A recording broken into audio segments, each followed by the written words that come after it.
Honda is glad to announce some significant changes for its 2018 CRF250R motocross machine, making a big leap and inheriting the absolute whole-shot philosophy of a bigger CRF450R. Our new CRF250R has been redesigned to achieve outstanding whole-shot start acceleration and much greater engine performance over a lap, large project leader Mikio Achiyama said.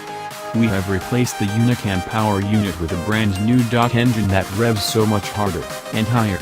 It's matched with our CRF450R chassis that improves handling and rear wheel grip. Developed with direct input from HRC to be the complete package, the 18 CRF250R is a competitive, durable and formidable race machine.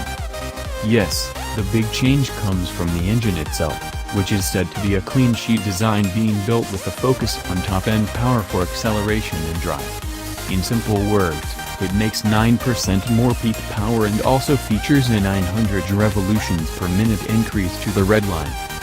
To achieve this, Honda engineers have played with the bore and stroke to achieve a more over-square layout as well as adopting larger titanium valves with bigger lift, twin exhaust ports, a new H-section crankshaft, while the cam chain is not positioned on the right to shorten the distance between the crankshaft and the mass of the alternator.